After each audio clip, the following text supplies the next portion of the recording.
La película Barbie todavía da que hablar, aunque sea para compararla con otras películas que habrían tenido más éxito. Otros artículos dicen lo contrario. Aquí siempre se juega con la publicidad. No hablamos de información objetiva, sino de contenido creado a la carta bajo previo pago. El caso, amigos, es que la carga ideológica de Barbie ha generado un agresivo marketing de nuevo que vuelve a traer un sinfín de debates, los cuales se resumen a lo mismo: el feminismo. Y esto, a su vez, podríamos sintetizarlo en dos caminos. ¿Es el feminismo un movimiento que fomenta la libertad de elección y pensamiento de la mujer o, por el contrario, la despoja de sus derechos? Vale, teniendo en cuenta que en estos momentos, en España, sería delito pronunciarse desde según qué punto de vista o impresiones, en esta ocasión vamos a poner sobre la mesa un artículo italiano redactado por un hombre y una mujer. Abro un pequeño paréntesis para hacer mención a los últimos movimientos de Italia, muy controvertidos según la opinión de la política española. Por ejemplo, se dice que va en contra de los pobres porque han dicho de retirar la renta básica hacia quienes prefieran seguir en paro y rechacen trabajos, que va a prohibir a las parejas homosexuales inscribir a sus hijos en el registro civil y que está frenando la inmigración. Mientras que mucha gente simpatizante de la línea de la ultraderecha ha apoyado enormemente las iniciativas de Meloni, otros tantos, de igual corriente, sospechan que todo esto serían puras habladurías o incluso una estrategia engañosa hacia la población, dado a sus vínculos de la italiana con Kissinger. Ya saben lo que dicen, amigos, que a veces todo cambia para que nada cambie.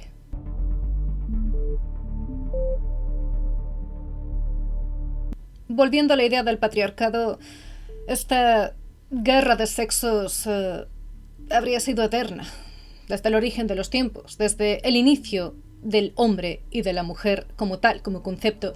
Desde el mundo viperino nos gusta hablar desde distintos enfoques, desde tintes que parten de una escala de grises, siempre promoviendo la libertad de expresión. A veces eso nos posiciona en un punto de vista más polémico porque intentamos buscar perspectivas alternativas, pero es lo que tiene, que a diferencia de otros medios de comunicación, aquí las cosas no se suavizan. Pero esto no significa que se falte al respeto, se fomenten los delitos de odio, en absoluto. Por eso, en esta ocasión, lo que vamos a hacer es agarrar este artículo de la mano de Chiara y Patricio, que dice que el patriarcado no existe. El feminismo puede considerarse un arma de ingeniería social, aunque se justifica explicando que el problema mundial radica en que la mujer está sometida por los hombres desde su programación mental y que los roles biológicos son una mera ilusión. El artículo comienza subrayando el cambio lingüístico, la connotación de los términos. Para sus autores, la cuestión fundamental es que conceptos como patriarcado, sexismo, fanatismo, paternalismo y moralidad fueron distorsionados por el debate político y social. Da igual el periodo de la historia, el país, la fecha, siempre se impone un discurso único. Siempre hay uno que prima entre todos. Eso es la corriente sociopolítica o geopolítica del momento. Unas veces es un bando, otras el contrario. Los autores de esta publicación aluden al caso del patriarcado, y para hablar de él oficialmente se adoptó una narrativa feminista y se tomó como base para describir un fenómeno cultural y conceptos y fenómenos históricos adjuntos que construyeron una narrativa de la nada. Nos comparten un ejemplo que es de escandalosa actualidad: la liberación sexual. Ha llegado a las aulas y a los niños, bebés, pero esto es algo tan clásico y endeble que puede considerarse prácticamente atemporal. Los autores explican que el término de liberación sexual, que ahora se considera estándar en el debate sobre la supuesta emancipación de la mujer, era un término que en la época del feminismo de la primera ola ya se utilizaba con significados muy diferentes a los actuales. Vemos con esto, permítanme, cómo juegan con el lenguaje. El término liberación en sí es, jurídicamente hablando, un término equivocado, algo erróneo, porque no existían entonces leyes represivas contra los homosexuales ni contra las prácticas libertinas propiamente dichas. Pero, ¿por qué consiguió trascender esta contradicción? ¿Qué es lo que ayudó a que la población lo tuviera en cuenta? ¿Qué hizo que se tomara desde el lenguaje y se instaurara en la realidad? la percepción social. La percepción, aunque sea una contradicción en sí misma, es capaz de crear una realidad. La exterioriza, la dota de un contexto falso, un contexto quizá loco, aberrante o monstruoso en ocasiones, pero existente. Y después entran en juego tácticas como la disonancia cognitiva, el primado negativo, etc. Verán, amigos, el debate político actual, oficialista, en activo, se ha empobrecido. Se ha empobrecido porque han invertido el lenguaje y ha decrecido su calidad. Al haber semejante cambio, ha sido más eficaz hacer uso de los elementos que favorecen una puesta en marcha de la ingeniería social, y con ello han surgido ciertos mitos, la aparición de ciertas ideologías, y esto puede aplicarse también en el caso contrario, porque un elemento no puede existir sin su antónimo. Esto que les comento, particularmente las últimas frases, es parte de la explicación que humildemente les brindo yo para intentar aprovechar este artículo y duplicarlo en reflexiones, yendo a lo neutral para que pueda incitar un poco a meditar sobre ello y pueda abarcar también un mayor número de receptores. Entonces, continuando con la publicación, las siguientes líneas afirman que este debate político solamente ha estimulado un declive más rápido de la sociedad, no es enriquecedor.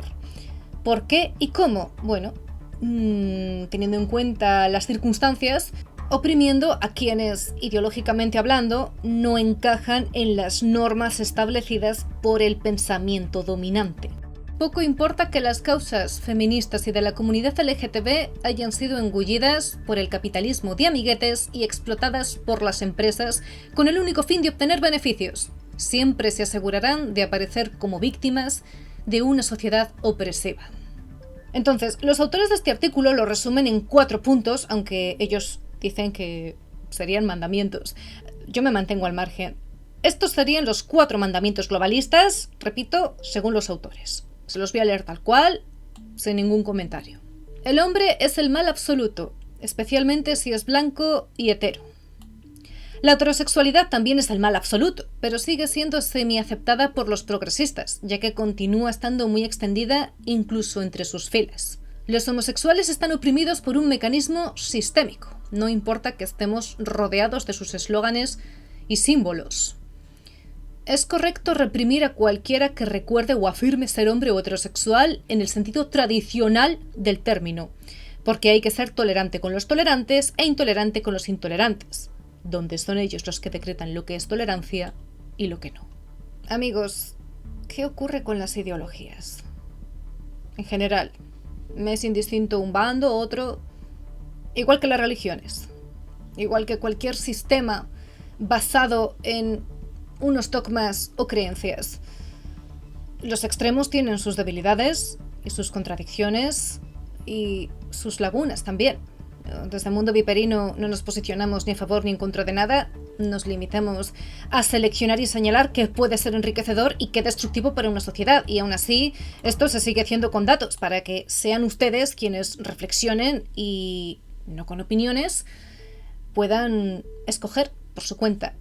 Chiara y Patricio, por su parte, han remarcado que estas contradicciones son como cortocircuitos que se producen en el entorno feminista. Y un ejemplo es el caso de las feministas transfobas o transfóbicas. Lo último en prensa es lo sucedido con los deportes femeninos, que alegan que las mujeres trans tienen ventaja por haber nacido varones.